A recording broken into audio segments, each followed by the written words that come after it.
Hey everyone, and welcome to Almost Cancelled. I am Peter, that is Connor. This is our weekly TV news video. We also use this as a sort of channel update video, anything that's happened in the week that's worth mentioning, that kind of thing. We also pick our favourite episode of TV at the end of the show, so, and of the week I mean, not of all time. Because otherwise it'd be the same thing every week. This week... Unless something good comes out that week. True, but most weeks it'll be like, Breaking Bad's best show. Next week, Breaking Bad, best show. Which isn't necessarily my pick, it's just one of the potential picks, just for reference. Although I think I did pick that last time we made that choice, but anyway. TV news and stuff. Obviously, the big thing that happened in the channel this week was that we launched a Patreon, which you can go and check out. Mailed Fuzz TV on patreon.com. You can go there, you can see what's on offer. The idea is that nothing's been held back, you still get everything that you get, but there's some cool bonuses if people do want to support us, and that's pretty cool. So you can check out that stuff. Some of the early sort of bonus content's already up and stuff like that. We made a whole 20-minute video explaining like all the perks and goals and all the rest of it, so you can go and check that out if you want to hear it in detail. But that happened this week, so yeah, it's a thing. Potentially exciting. So, but no, in terms of any new TV this week, was there anything actually new? I don't think there was. American Gods? Was that since the last news video? Actually, I think it is, but it was right after the last news video. It was right after the last one, so it's a bit fuzzy, isn't it? I'm blanking on it, but yeah, American Gods started last Sunday. So, we got a review for that up, obviously. You can go check that out. It went nearly 40 minutes, our review. To give you an idea of how much was packed in there, but no, so you can check that out. But otherwise, we're going to get to the week's news, so we'll get right into it. First things first, I don't even have anything proper written down for this one. I have just put in all caps in my news document, no writer's strike. Sigh of relief was, shared across the entire industry. We were very worried last week. We were talking about the deadline, and this is the funny thing. I was paying attention to the deadline on Monday night going into Tuesday, and they went beyond the deadline. It hit midnight Pacific, and I'm sitting there like, oh, it was, where's the response? And like 20 minutes went by with nothing, and I was like, oh my god, what's happening? And then it was like, they've went beyond the deadline. They're going even deeper into the night. They're extending the talks, and I was like, okay, that's a good sign, because it must mean they think they're close to a resolution if they're going past the deadline like that. And sure enough, we found out a few hours later that they've averted the strike. They've made some deals in place, addressing a lot of the issues they had. But long and short of it, no writer's strike for at least 3 years. Yeah, thumbs up. 3 years, so we're good. Do you know what I think it is? I think the reason why, because it happened in the 80s. It happened in the late 80s. It was 1987, 1988. There was a writer's strike back then. And then, of course, it happened again in 2007. Interestingly, that's, 20 years? Yeah, 20 years. I think the reason why it didn't happen this time is because the last one, 10 years, is not enough time that people have forgotten how bad it was. Everyone remembered how painful it was. Everyone was praying and hoping that we didn't have another one, because we all remembered. And this is the other thing as well. There's a lot more TV now than there was back then. Yeah. And obviously it affects movies as well. I think with the amount of content that goes out to all these different platforms, I think people were terrified of having a strike. So. Oh, they obviously were. So we got to a resolution. No writer's strike. Happy days. But man, they crossed the deadline. That's really pushing the limit. It was scary. It was see that 20 minutes just sitting waiting for, like, there has to be a verdict now. We've hit the deadline. Come on now. Yeah, because it was like the website should have updated immediately saying that, okay, we're on strike, but then there was just nothing. Which means, and again, I think it was just a sign at the time that, okay, they're definitely nearing something, and this is a good positive thing, because if it was falling apart, it would just be that strike. Yeah, pretty much. Oh no, good news. So we start with good news. Next up, I mean, this is not good news if you like the show, but I don't think many people did. Emerald City has been cancelled by NBC after one season. Not really surprising. Not particularly surprised, no. And it means our streak of abandoning the shows to be cancelled continues. Well, we're about to break it in about 3 seconds. Yeah, I know. I put that one first because it's the one that we actually didn't like and didn't care about that much. I just thought, continue the streak before we break it. Because unfortunately, actually, this is the first show in the history of this channel that we covered, that we did not drop, and has been cancelled without like a proper ending. This is just outright cancellation after season 1, and it ended on a cliffhanger as well, which is really infuriating. But Pitch has officially been cancelled by Fox. No season 2. Bummer, because we kind of enjoyed that show, so it's a shame. Yeah, I don't think we're that surprised because this was something we'd kind of been sort of expecting for a while. It is, but Joe, I think's really funny though, is that 3-4 months ago, back when we first started talking about what possibly could be, because we got a lot of early renewals for some things, and there was like a set amount that hadn't been renewed yet, and a lot of them were on Fox. Yeah. And I think at the time, I said, and I think we both agreed, that out of Pitch, The Exorcist and Scream Queens, Pitch was the one that was most likely to come back. Mm. And it's the first one to officially be cancelled, which is just, I guess, showing us what we know, but... Yeah, well, I mean, at the time it seemed that way, but clearly whatever's gone on over the last few months... Apparently Exorcist has a reasonable shot at the moment, like that one's still proper like 50-50 on the bubble kind of thing. We're hearing almost nothing about Scream Queens, and we're seeing actors from Scream Queens be cast in different shows, so I'm fairly confident Scream Queens isn't coming back, even though they've not said anything. Exorcist, maybe they want that back, maybe they think, oh, that's a good thing to put on a Friday night for the fall, and just have it end before Christmas again. Maybe they want that prestige. There's lower expectations for the Friday night slot as well. So maybe that helps. Yeah. This isn't like an official news item, but I did notice this week, because a couple of the websites that have like their on the bubble articles, they keep updating. Yeah. And apparently, Agents of S.H.I.E.L.D., most people are expecting that to be renewed at this point, which is good. And not necessarily what we were, because we didn't really assume it was safe. We thought there was a chance that it might not come back for a while there. It feels the later it's got, the safer it's become, though. I think the ratings have actually been improving in this last part of the season. Well deserved, because it's been good. Yeah, but I mean, the improving ratings will go, okay, maybe we should at least give it the 13 or so to finish it off, if nothing else. Yeah, that gets them past the magic 100, which they like for their syndication and all that. And it's also in this weird spot where they use it to advertise all of their Marvel things. Like, new movies coming out, put a trailer with S.H.I.E.L.D.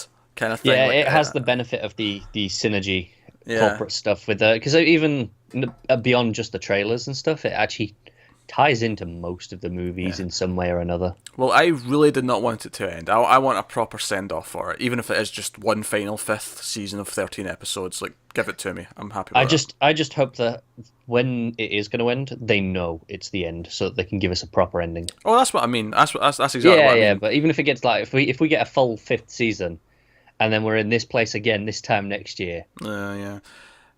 Hopefully not. But I think they know now, or they've learned, especially shows like this that have a genre following. You know, it's a little bit different when you've got your procedural cop shows. Like, they don't have the fan base that are going to riot if you don't get an ending. Whereas I think they've kind of learned, because even the fact that shows like Fringe and Chuck got their endings, it shows that there's an understanding that they kind of want that, and it makes it more suitable to sell off for streaming services later and like things like that, because it's got an ending. It's not just a random thing that ends. Yeah, nowhere. People are more likely to actually watch it with it being a complete thing. In fact, before we started this channel, there was a time when I sometimes waited to see if stuff had an ending. Now, of course, I cover tons of shit, and I just watch a lot of TV and stay up to date, which, you know, has its ups and, benefit, pluses and negatives come along with that. But it's true. If there's something that's already finished and it's on like Netflix or say or whatever, if I go, okay, but this doesn't actually have an ending. Yeah, you're not going to watch it. I'm probably not going to watch it now. Unless you hear such good things. Like, it's just like, I think like Firefly is like one exception where you hear so much praise. Yeah, and that kind of gets around it by having the movie to That's true. Feel like it has the ending. Yeah, but there was a few years before the movie when even then it was like, nah, you should watch it because it's great stuff. But hey, so it's not a lock yet. I've not announced it, but we're feeling confident about S.H.I.E.L.D. coming back for a 5th season, even if it is the final one, which I'm okay with. 5 seasons is a good run. Yeah, definitely. I'm happy with 5 seasons. And next up, so away from cancellations, we have a renewal. The Handmaid's Tale has been renewed for season 2 by Hulu, coming in 2018. And you know what was funny? I read coming in 2018 and went, what, 2018? And I got really angry because it reminded me of Westworld, because that felt like it was recently, and it was 2018, and I was annoyed by it. And I'm like, oh wait, it's 2017. That's okay. That's just next year. Yeah. That's normal. Never mind. I forgot what year it was, and I was like, that's 2 years away. God damn it. And it's May. I do realize it's May. I should be used to the fact that it's 2017 we're almost by now. halfway into the year. Which means we're closer to Westworld season 2 as well, which is good. Yeah, Getting good. close. Alright, so they also made a big song and dance about this being their most watched premiere ever on Hulu. Yeah. So clearly it was going to get renewed, which is great. I don't know like how long the book is, or if there's multiple books. I don't think there is, but I was under the impression it was just one book. But... Yeah. But it's a world that it's created. I can see how they could maybe just take it and like just not do the ending and run with it for a long time. Yeah, it especially with them introducing multiple characters and stuff, you can just kind of go and do your own thing after a point. But it's been fantastic so far. So obviously we're happy it's getting a second season. So yeah. Good stuff. So next up we had a full proper trailer for Marvel's The Defenders coming on Netflix this August. So we got actual footage of the show, and we got the characters interacting with each other, and looks fine, looks fun. With the characters. Three quarters of it was great. Yeah, three-quarter. You know, Matt Murdock coming in like to Jessica Jones when she's been interrogated, by Misty Knight, and he's like, "Oh, I'm your lawyer." Like, it's like, "Who are you? Just trust me." And he's got this little smirk in his face, and you're like, "Oh, yes." Yeah. Also, I think the biggest thing I want to take away from it, other than the fact that, of course, the sight of Danny Rand makes me just want to shit on a poodle.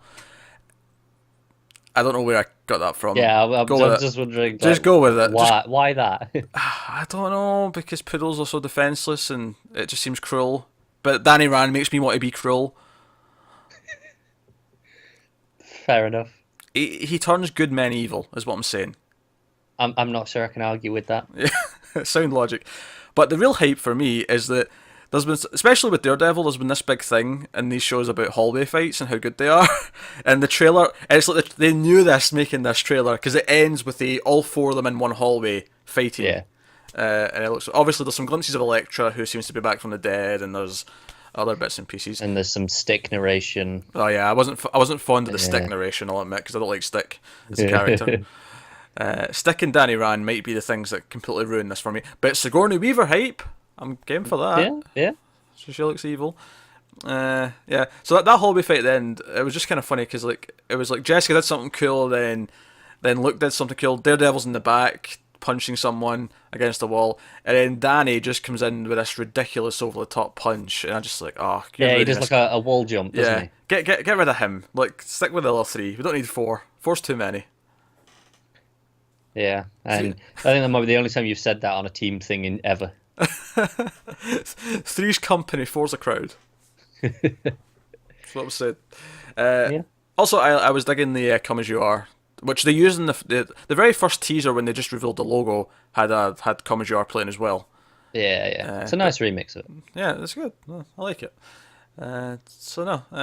Not much else to say. Also, I'll just tag on to this. There was also an Inhumans teaser. There was no footage in it though, so I didn't make you watch it, because it was just the title and there was some narration from. Alright, I saw the promo picture of them all. I seen that. It looks a bit goofy, but especially Medusa. Her wig looks terrible. Yeah, I'm going to give it the benefit of the doubt for now. Not on the actual quality of the show, because that is already expectations are low after Iron Fist. Yeah, because it's the same showrunner as Iron Fist. We should remind people this. Keep your expectations low for Inhumans. Yeah, but just on the terms of the visuals, I see a lot of these promo pictures, especially for superhero stuff, and they look really stiff and goofy in the images. And then they look fine when they're in the actual show or movie or whatever. Yeah, it is. I think famously the first Supergirl image looked kind of rough, and then her costume was basically perfect once we actually got to the show. So it was like whatever. Yeah, so I'm giving it the benefit of the doubt on that at least. Well, that's fair. That's fair. All right. So on to some meatier things then. So. Okay, this is meaty more for you than it is for me. I can't. Yeah, really I know where you're going with this. Yeah, I can't speculate much, but I couldn't ignore this news item because it was too ridiculously big in terms of. as much as you don't care, you have to cover it. But anyway, so this news implies that there'll be 4 shows that I'm not going to be watching sometime in the near future. HBO are looking into spinning off Game of Thrones, and Yep. they have 4 potential spin-offs in the pipeline. They have writers assigned to all 4. There's no plot like descriptions or titles for any of them. There's no hints of what characters No, spinning off into what or timeline wise. yeah, they've just said all 4 will be in different time periods. Oh, they said so. Okay, that's interesting. So they're all going to be different from each other. So and 2 all, before, 2 after, 1 really far after, 1 really far before.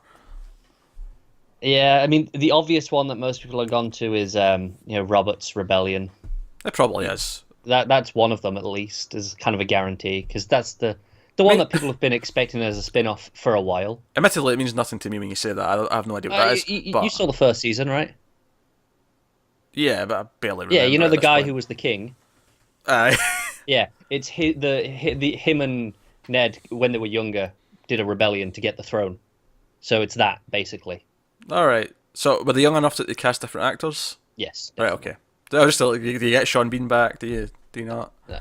Okay. That's fair.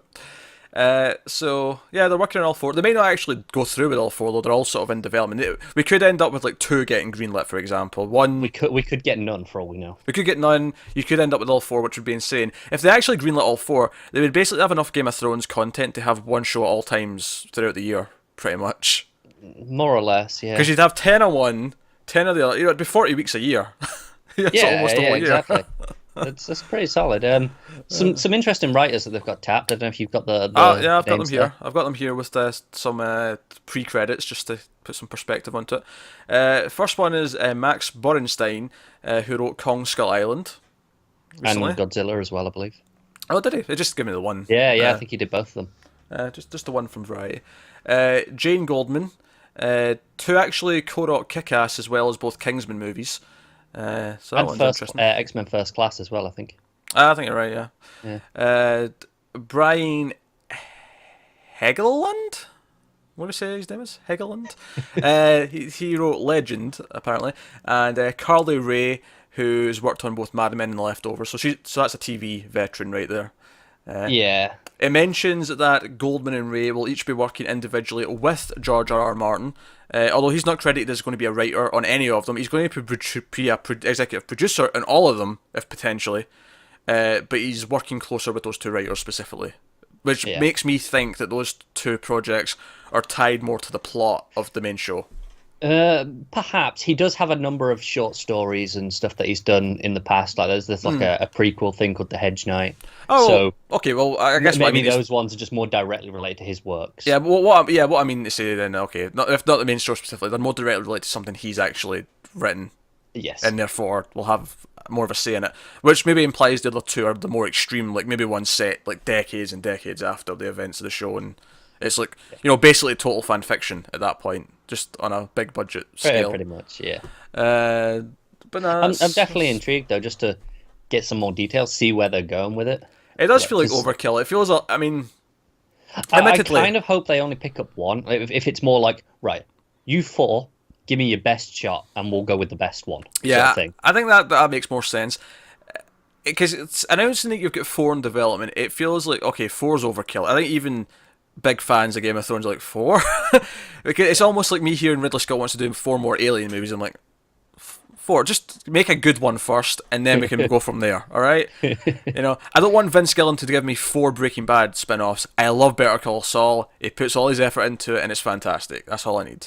Yeah, I do hope it is more like a competition of, right, let's see who can churn out the best work, and you get the one. Certainly, Jane Goldman's the one there that I'm familiar with her work more, and I like her work more.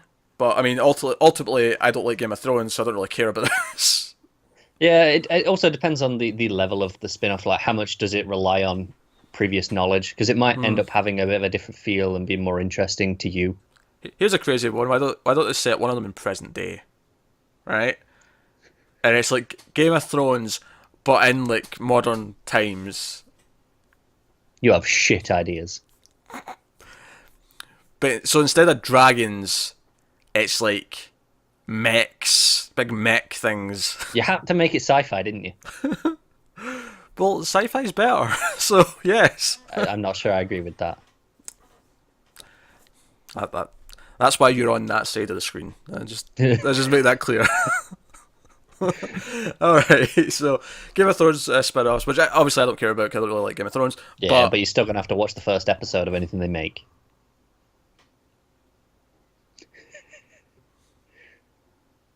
I hate you. I know. All right, next up we have Super Sensitives, which is a new comedy that's in the works. No network as of yet, but it's coming from the Transparent co-writer Faith Sulloway. Super Sensitives, it's a really short description, but it's a comedic drama that follows a group of characters who who are allergic to the modern world. So, Chuck from Better Call Saul. I can see it. I see it being more about sort of wacky hypochondriacs than I do Chuck. Probably. But yeah, no, I get your reference. Not much to go on, but it actually sounds like a decent idea for a comedy, though. Like, especially if they're all scared of different things. Like one's scared of technology, one's scared of, I don't know, cars. Maybe specific, maybe like modern food, or maybe a specific type of technology. Like, so one's scared of like phones, one's scared of, I don't know. It's their idea. I'm not writing it. They can come up with what they're scared it's their of. job, yeah. Yeah. All right. Next up, we got another comedy. This one's in development at Amazon. You're going to like the sound of this, I think. I mean, the plot's whatever, but the involved people, I think we're both going to be happy with this one. It's untitled, 30-minute comedy. Danny DeVito and Jeff Goldblum. I'm in. Yeah, I know. They're working on a series at Amazon. They're going to star in it. They're going to start as a pair of. Sorry, the pair is going to start as an iconic music duo from the past. Matt Downey, played by Goldblum, and Arlo Finkelman, played by DeVito, who are forced to reunite despite their long-standing hatred for one another. That sounds perfect for those two. I love everything about this. As the talented but strong-willed pair attempt to reconcile, they turn to the people who somehow manage to love these two incandescent idiots. Their wives, ex-wives, children, managers, friends, and lovers, all of whom turn out to be just as brilliant, infuriating, and frustratingly lovable as Matt and Arlo themselves. I like the sound of everything in that. I do too. The idea of them having like a sort of like fun rivalry, and like arguing with each other sounds amazing, quite frankly. So, no, you know what? It's not as exciting necessarily as the Reffin show, but this is certainly adding to Amazon's upcoming repertoire that I care about. Yeah, that's probably the second most exciting thing from them. I'm sure there was something else recently. Maybe. I'm positive there was. Obviously, we're excited for the Tick. Yeah. Tick's good. And Jean-Claude Van Johnson, if they ever get around to making it. That'd be nice, wouldn't it? Would be. So next up, Fox has ordered a second script. They'd already ordered a pilot for this. They've ordered a second script. This is one that they're developing, and they've decided because of the production involved that this is going to be mid-season. They're doing what they're calling an off-cycle pilot. Right. But they've ordered a second script so that if it gets picked up, it's already hit the ground running a little bit more. So they're not greenlit the rest of the season, but it's a good sign, I imagine. If they're feeling somewhat confident, they're like, all right, let's order the next script so that's ready to go if we decide to. It's more promising. Yeah, but it's The Passage, and I vaguely remember this one, but just I'll give you a rundown of it. The Passage begins as a character-driven government conspiracy thriller and morphs into a post-apocalyptic saga with vampires. Yes, I remember. The series spans more than a century and focuses on a young girl named Amy who must save the human race. Yeah, because this is the one where we were debating how it's doing the time passage, where it says spans more than a century. Yeah, I recall. So, that's a thing. So, that's one step closer to becoming an actual thing that we cover. I'd be interested in checking that out. And mid-season seems a reasonable time for it. I don't know, this mid-season's been hectic. We'll see how That's a good point, actually. Next up, Hulu has officially greenlit Marvel's Runaways, which of course we've talked about before. They also put out the first image of the cast, standing in the same sort of lineup that the first cover of the comic book had as well, which is pretty cool. Yeah, it seems reasonably accurate. Yeah, it seems pretty accurate. And looked authentic and all the rest of it. But superhero series. It's about a group of teenagers who discover their parents are all part of an evil crime organisation. They're all supervillains, so they obviously run away and try to do things for themselves. Yeah, I mean, I don't have a massive interest in this personally. I mean, I never read the comic. The showrunner doesn't do anything to particularly excite me. But yeah, I read the first trade. I liked it a lot. I read it because I like Brian K. Vaughan, who's the writer Yeah. of the book. And it was enjoyable. I see potential for a TV show. It could be a really fun teen series. And That's fair. and Hulu does occasionally make good stuff. So That is true. I think it's a case of it's not necessarily super exciting on its own, but I feel like this is the sort of thing where we might watch the first episode and go, you know what, that was really good. Yeah, Give me it's some something more. I'm not against. I'm just not excited for either. Yeah. All right. So speaking of Hulu, they've ordered another series, straight to series. The first, which comes from Bo Willimon, who created House of Cards. It's a drama set in the near future about the first human mission to Mars. The series explores the challenges of taking the first steps towards interplanetary colonization. You might call it The Expanse. I did that bit at the end. Yeah, Obviously. yeah. Oh, I'm down for that. That sounds great. Yeah, I mean, House of Cards is a show I watched the first 2 seasons of, and I thought it was very high quality. And there was definitely a lot of things I liked about it, but I felt no compulsion to come back for another season. Like I felt like I'd had enough of what the show was at that point. But this subject matter is way more my speed. Yeah, and obviously, like I say, quality's there. Especially the writing, I think, was really strong in House Cards. The dialogue. Yeah. So, and I can see obviously that was all about the politics. I can see that transferring to this, which is kind of just the politics of a different kind. Yeah, I can see it. But no, that sounds promising. I'm down for the first.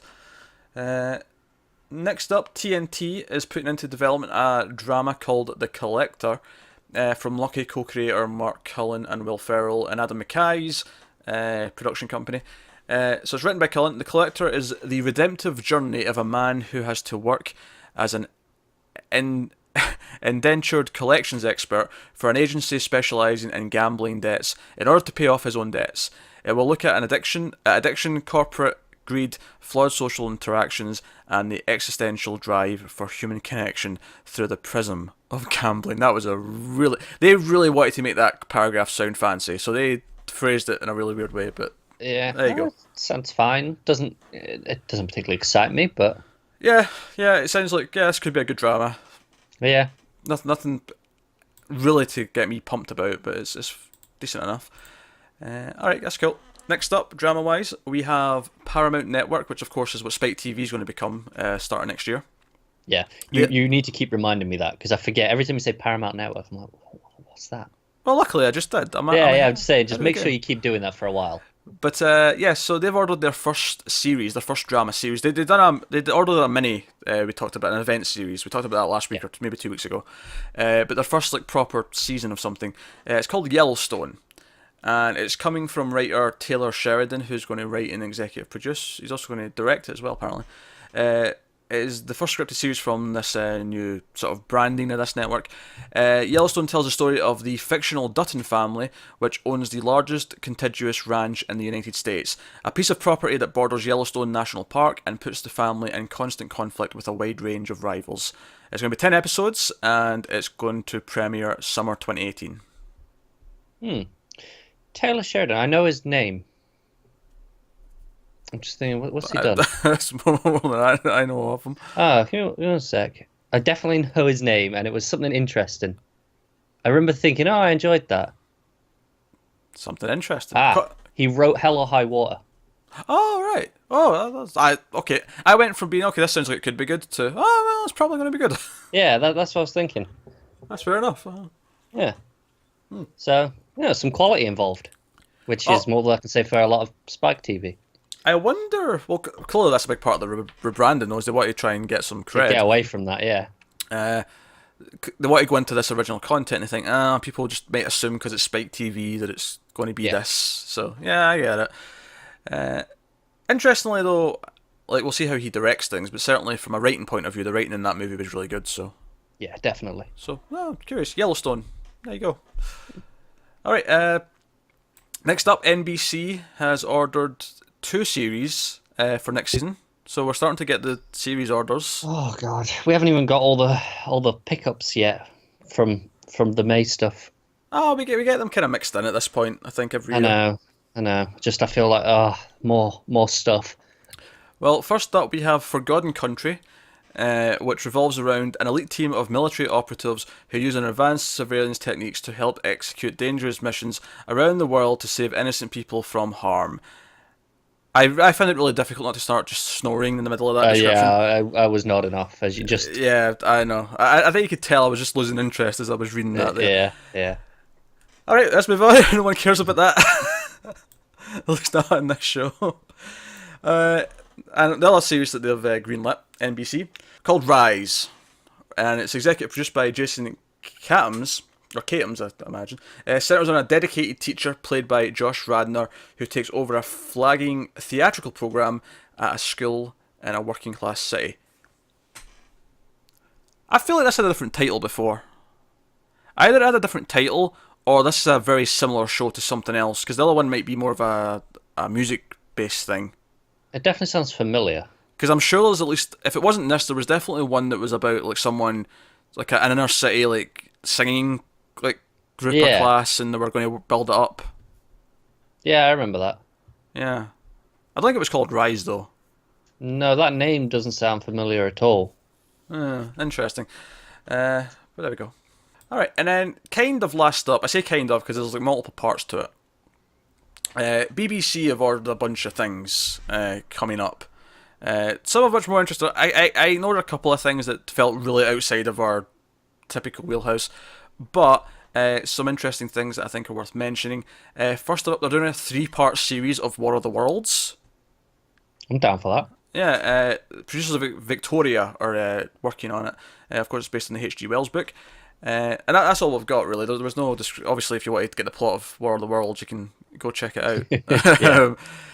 Go watch whatever version takes your fancy. They've also greenlit an adaptation of Black Narcissus, which is originally a movie in the 1940s, I do apologise. And it's about a group of nuns who set up their own branch, in this sort of remote mountain in Nepal. They're sort of off in the wilderness. So they're doing that. There's no mention of how many episodes that's going to be, though. They're also doing an adaptation of Little Women, which is about 4 sisters on their journey from childhood to adulthood, and that's also going to be 3 episodes. So they're doing a lot of 3-episode kind of event type series. Maybe chasing after some of that Sherlock prestige. Perhaps. I feel like that's not uncommon on the BBC in general, though. Fair. And then the last one that I thought was interesting and well worth mentioning, and this is not based on something, so this one's maybe the most meaty in terms of description.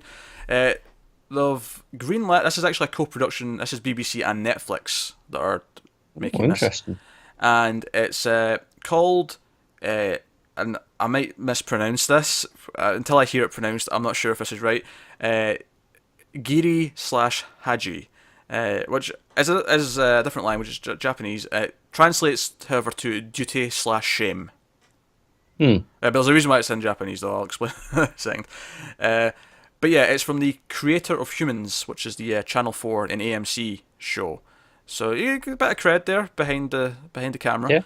Yeah. So you get Netflix and BBC working together. It's going to be 8 episodes. And it will tell the story of a middle-aged Tokyo detective who travels to London in search of his younger brother, who is wanted for murder.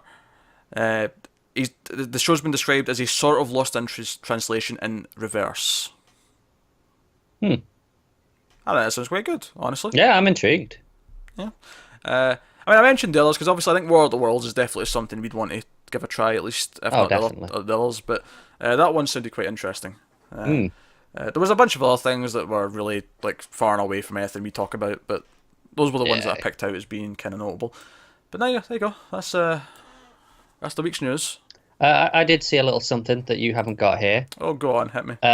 The next season of It's Always Sunny in Philadelphia has been delayed by a year. Now, there's some positives to this. The reason it's been delayed is because they're all so busy doing other stuff. But obviously, Kate Olsen's doing the Mick.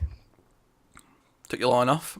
Yes, the Mick. And obviously, so they're waiting until that finishes shooting on the network period, and then that's where they're going straight into shooting the next season.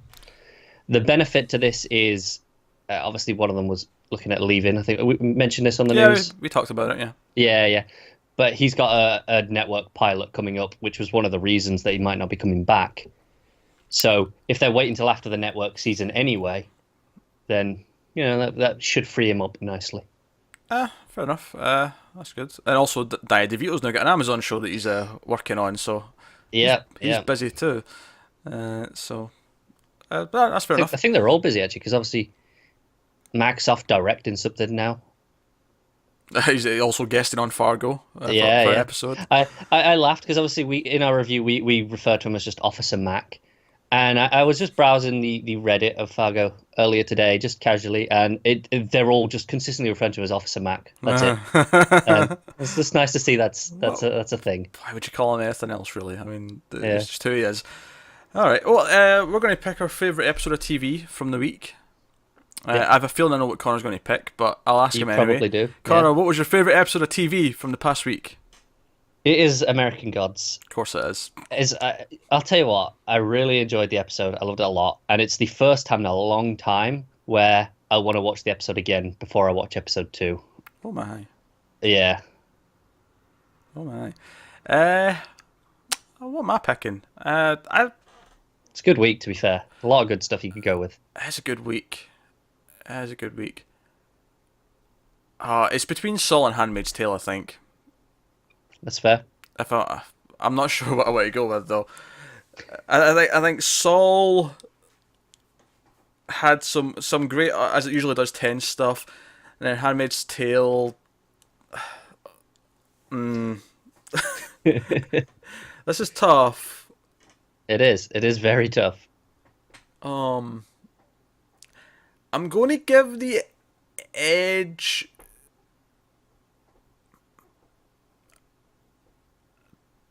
to Handmaid's Tale. Handmaid's Tale wins. That's fair. I'm really glad that American Gods was like a clearer winner for me, because otherwise I'd have been having the same dilemma you were there. Man, we had so much TV this week. We could probably do what we do in the comics podcast and give like a top 5. There's that many of them. We probably could. There's that many of them. I'd be like, Saul, Handmaid's Tale, Saul.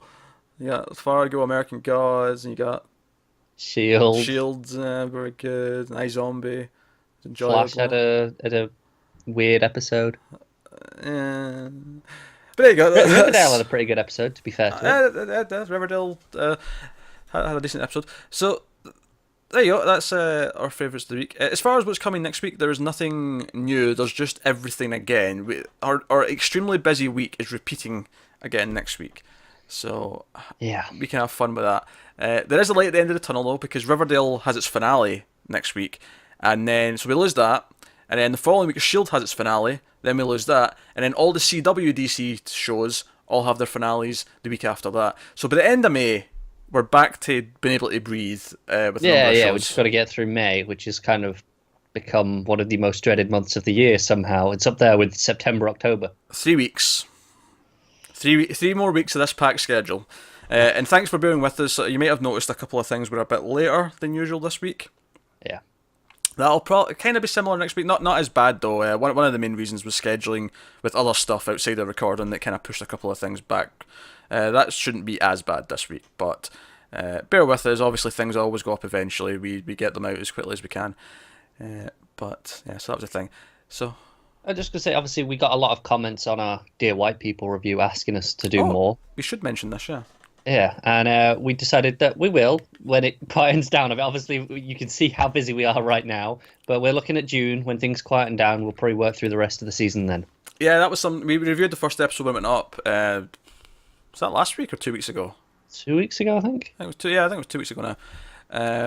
And we liked the first episode a lot, but we hadn't really planned, because we went in thinking it was a half-hour show, so it's going to fall into the sitcom rules of, it's not going to be worth talking about episode to episode, and we didn't plan for it, and then it was really good, and we're like, we probably would do the rest of this if we had time, and we have quite a number of comments, actually, on the video asking us to just do it later, when we have time, so fair enough, we are willing to do that. So once we hit June, we're going to start working our way through the season of that.